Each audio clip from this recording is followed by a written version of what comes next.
Airlines continue service to Cuba. Senator Marco Rubio is one of the local lawmakers who led the way for this policy change. And we're happy he can join us this morning live to talk about that and a whole lot more. Senator, thanks for joining us. And of course, happy Father's Day to you. We know you have 4 little ones keeping you very busy. Yeah, they're not that little anymore either. Yeah. So I'm almost a senior in high school now. So it's, yeah, thank you though, and a happy Father's Day to everyone watching. Well, Senator, you played a key role in the president's announcement on Friday, changing this policy. Can you take us behind the scenes, give us a little bit more of an understanding of how this all came about over the last few months? Yeah, it's pretty straightforward. We kind of said, look, there's a policy in place by the previous administration. Let's look at it.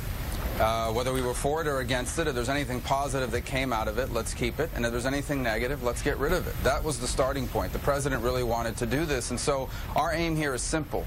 If Americans are going to travel to Cuba, we want to make sure that as much of their money is going into the hands of individual Cubans who own these small businesses, and less of it is going into the hands of the military that's trying to take control of the entire economy. So that was the behind it. And there's a lot of talk out there about individuals not being able to go to Cuba. That's not accurate. There's a category called support for the Cuban people that will allow people to go to Cuba as individuals. However, they're going to have to do things that help people become independent of the government. So, for example, shop, eat, and stay at small businesses owned by individual Cubans, not by the military. For example, Airbnb. So, but Senator, how are they going to be able to regulate that as well? He says he wants the money to go directly to the Cuban people, but eventually that money, they will be spending it in Cuba and going to the government. So how will that be able to be regulated? Well, I mean, to some extent, we have to understand that's true no matter where you are in the world. I mean, if you travel to the United States as a tourist or as a visitor and you stay at a hotel, the money's going into the hotel, but that hotel pays taxes and local regulatory fees and the like. Now, what we're talking about is not going into a Cuban-owned resort, but a government-owned, a military-owned resort.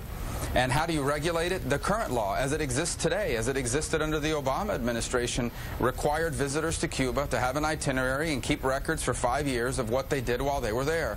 So the way they're going to regulate it is the way we use our tax code, and that is audits.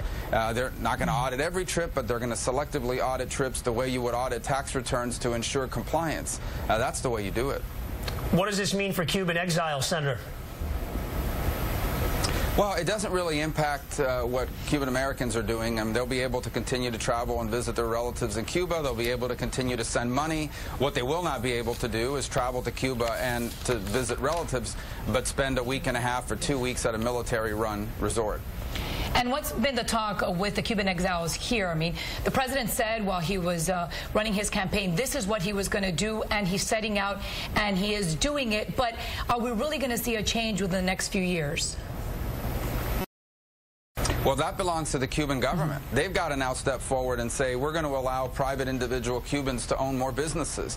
You're going to have Americans coming off cruise ships. You're going to have Americans flying in on airplanes with money in their pockets ready to spend, but they can't spend it with the military. And so will the Cuban government now allow individual Cubans to open up more businesses? You know, 2 of the top, highest-ranked small little restaurants, that the people, paladares as they call them, that people were running out of their own homes, were just closed down by the Cuban government because they do not want individual Cubans to own too many businesses. They don't want individual Cubans to be able to earn a living independent of the government. That's how they keep control of them. So now it's up to the Cuban government to allow the Cuban people to be able to open up more businesses and make a living for themselves. If we could turn to another topic, Senator, you serve on the Senate Intelligence Committee. Are you concerned that President Trump still refuses to accept that the Russians try to interfere with our election? Yeah, I disagree with him on that assessment, and I think everybody else basically in government does as well. And my hope is that eventually, at some point, the president will come to that conclusion as well. Suffice it to say that our job continues. We're going to continue to look at the entire 2016 election. We're going to put out a report that tells the American people how the Russians interfered in our election, the methods that they used, because we're going to have an election in 2018 and 2020 and 2022, and they're going to keep trying to do this. And the best thing we can do for the American people is to lay out a report that details how they did it, so we're prepared for the next time. And Senator, the shooting last week, do you think it will have an impact on our political discourse? Well, obviously, it's a tragic shooting, and I wish it wouldn't have happened, but I hope so. And there's a lot more at play here than just political discourse. I mean, we've come to a point in this country where free speech is under assault, not legally, but culturally. You now see people boycotting speeches, graduates turning their on speakers that they don't agree with.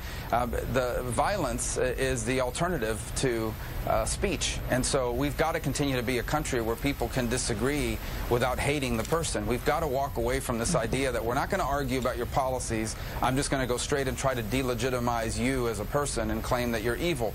Because once you go around telling people that someone is evil, the next step is someone out there who's unstable will determine that they are justified in eliminating an evil person through violence. And both sides are to blame. The media amplifies it. Our culture itself has fallen into all of this. I hope it's a wake-up call, but I think it's going to take, unfortunately, more than this tragedy. I think we're going to have to put the time and energy into realizing that we cannot continue to speak in these ways.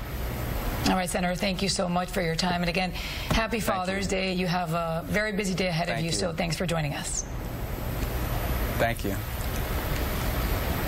And still ahead on